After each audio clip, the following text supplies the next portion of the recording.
I am Kathy, a 55-year-old woman. A few years ago, my husband passed away due to a sudden illness, and now I live alone. I have 2 children, but both are married and do not live with me. My son has his own family but lives overseas, so I rarely see him, and I don't get to see my daughter much since she got married. I do call my children occasionally, but I've been somewhat worried about my daughter. She always sounds lifeless, and I wondered if she was being mistreated at her in-laws' place. Since getting married, my daughter has been living with her husband's parents, that is, at her in-laws' house. I've never been mistreated by my in-laws myself, but I have friends who have, so I am concerned. Hello, Sarah, are you okay? I sent a package to you recently. Did you receive it? Thank you. Sorry for contacting you late. I've been quite busy. Well, as long as you got it. But Sarah, you sound like you're not doing well. Are you okay over there? Yes, I'm fine. Sorry for making you worry, Mom. Sarah's voice was somewhat faint, almost ghost-like. Come to think of it, I haven't seen her in a while, so I can't confirm her well-being. I became anxious, wondering if she's eating properly or if she's getting enough sleep. As a parent, no matter how old you are, you worry about your children. Even if they are married and have their own family, I think that doesn't change. My late mother worried about me until the very end, so I thought it was normal for me to be concerned. I worry about Sarah to the extent that it's not overprotective or intrusive, but I worry she'll be annoyed. Well, Sarah isn't the type to say such things, so I reached out to her only once in a while. One day, I was going about my regular chores and work just as usual. It was already 8 p.m. and I was thinking about having a cup of tea before heating up the bathtub. That's when the doorbell rang. I wondered who it could be at this hour, and when I opened the door, it was Sarah. She looked more worn out than the last time I saw her. Her hair was a mess and her cheeks were gone, and her wrists visible from her sweater had become very thin, like withered branches. I panicked, wondering why Sarah had ended up like this. Sarah, what happened? Why are you here at this time? And what's with your look? Actually, I haven't been able to buy a single new piece of clothing. What? Really? All the money I saved up from the time I was single, and even my full earning from my current part-time job, gets taken away. So I can't buy clothes for myself, and even when I ask my husband, he won't buy them for me. I see. That's why she's wearing such a tattered sweater and coat. They're covered in lint with holes everywhere. Normally, a husband would feel bad seeing his wife dressed like this, but apparently her husband doesn't care. And what does she mean by all of her part-time pay is confiscated? After Sarah got married, she quit her full-time job and started teaching part-time at a tutoring school near her in-laws' place. Seizing her paycheck, that's crossing the line. Also, they told me to keep the budget for groceries under $35. What? That's ridiculous.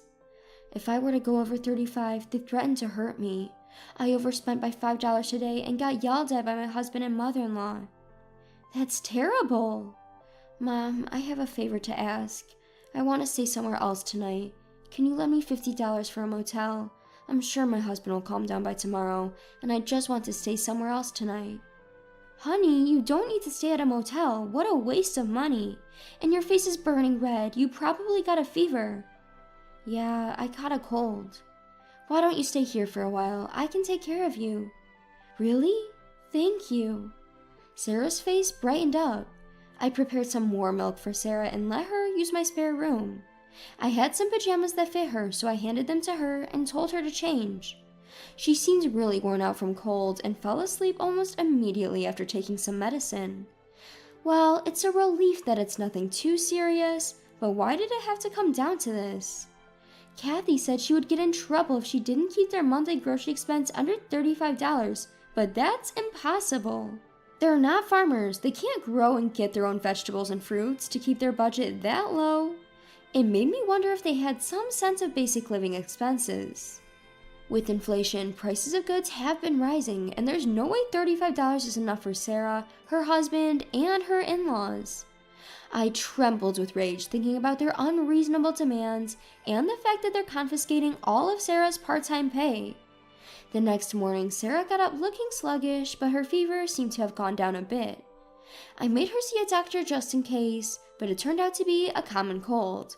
I was relieved it wasn't anything serious. Well, at least it's just a cold, not some troublesome disease. Yeah, there's been a flu going around recently too. But why did they start confiscating your part-time pay? Actually, my mother-in-law keeps insisting that she needs money. Huh? At first, she said she didn't have enough funds for retirement, giving several reasons, but something feels off. Packages of huge boxes are constantly being delivered to our house, and she doesn't show me what's inside. What? I'm starting to suspect that she's buying something suspicious. She told me it's for her retirement, but I think she's lying. That's concerning. I too started to think that Sarah's mother-in-law, Sabrina, must be buying something sketchy. Sarah hasn't seen what's inside these frequently delivered packages, but she says they're definitely suspicious. They arrive in abundance from overseas, so I guess her part-time earnings are being spent on that. Taking Kathy's part-time wages to buy whatever she wants is truly wicked. What in the world is her in-laws buying in such quantities anyway? I started to feel scared. Then one day, I decided to go out for some tea with my friend. Sarah recovered from her cold, so she said she was just going to relax at home and read a book. After having tea with my friend, I decided to report my daughter's situation to the police. Then, about 2 hours later, Sarah's in-laws showed up. Sarah's husband was away on a business trip abroad, but the expressions on his parents' face were demonic. Sarah's mother-in-law, Sabrina, turned beet red, while her father-in-law, Robert, glared. "You're the one who reported us to the police, aren't you?" "Yes, that's correct." "I'm sure Sarah must have secretly looked into the packages and told you about it, right, honey?" "That's right. It must be because of this chick that the cops are onto us." "No, my daughter said she didn't look inside." "I can't believe that. I'm sure she's trying to set us up. What a wicked daughter-in-law, being nasty and disrespecting her in-laws." "That's right. A daughter-in-law should value her in-laws, and yet this woman just ran out of the house and even ignored our calls. There's no point hiding here." "But I had no idea what my husband would do to me if I didn't run away." "What? You're blaming our son now? It's your fault for overspending on groceries. Stop with the excuses." "That's right. Shut up now. Just how many times do we have to tell you that we only have light meals to keep it healthy, so $35 for groceries should be enough." Light meals? Yes, exactly. Light meals are the best for us humans. Eating luxurious meals can lead to gout or lifestyle diseases, which is why our model is to have light and simple meals only. So $35 is indeed enough for groceries. Well, because of all that nonsense, my daughter has become as thin as a rail. Robert always spoke as if eating light meals was a shortcut to good health, but when Sarah first came home, she was clearly malnourished. Her shiny hair was now dry, so was her face, and her skin was peeling off. What's worse, she was so skinny that she looked like a skeleton. She might have gained a little weight now, but no one can possibly gain 20 pounds in a month, no matter how hard they try. Sure, there might be some who can, but Sarah isn't a big eater, so she probably only gains about 5 pounds max. And yet, she's wasting $35 like that. She's such an incompetent daughter-in-law. Have you ever taught her how to manage household expenses? This tells a lot about the way you raised her. Oh, look who's talking. What did you say? Well, all that talk about light meals is just a lie, isn't it?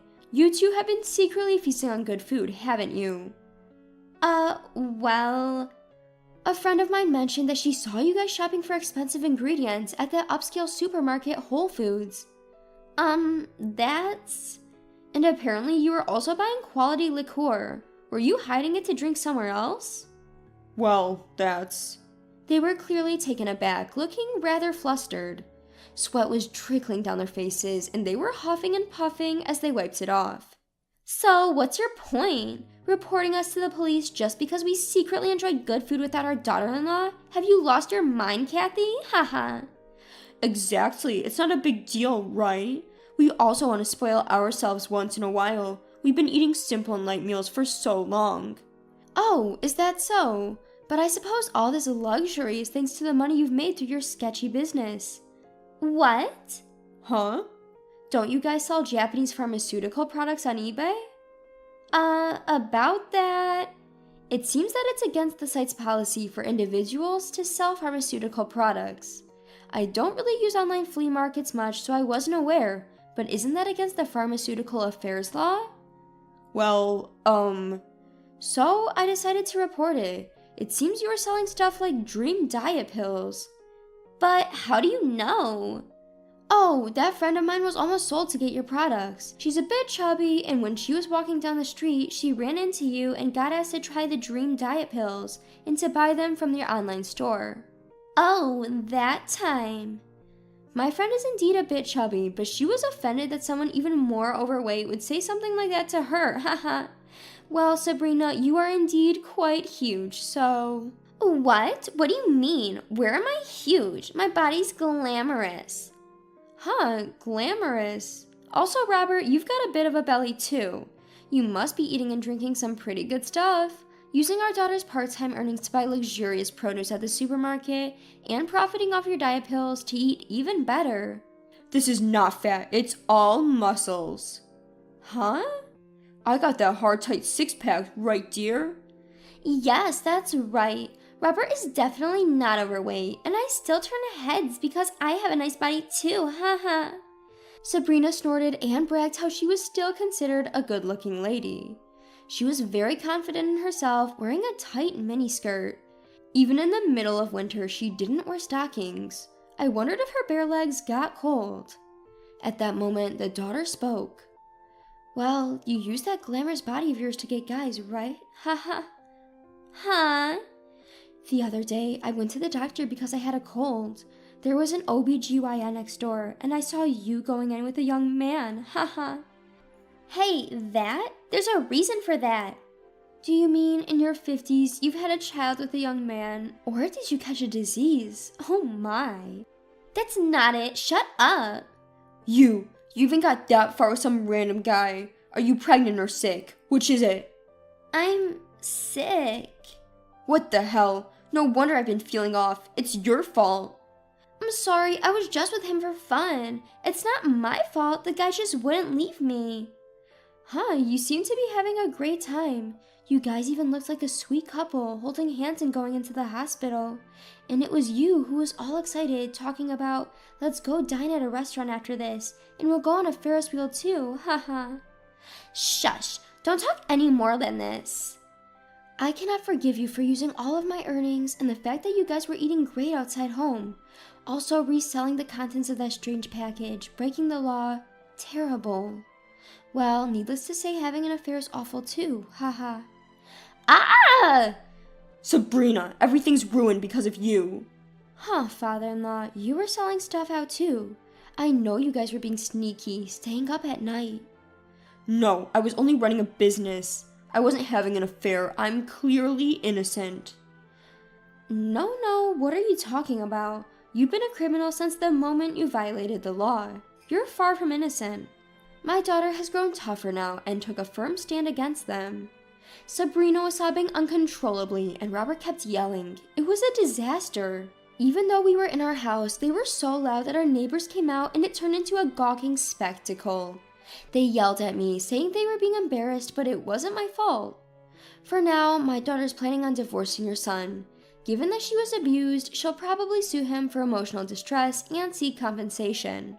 That's right, I will seek compensation from my husband. Also, please return all my part-time earnings that you guys took away.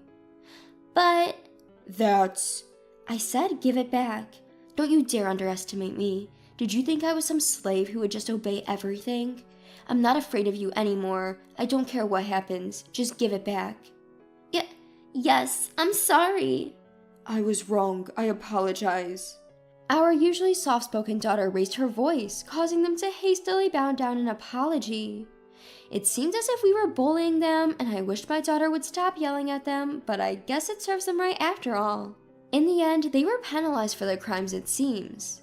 Later, Sabrina and Robert got divorced, but it turns out Sabrina had not only contracted a disease, but was also pregnant in her 50s. Even I was taken aback by this.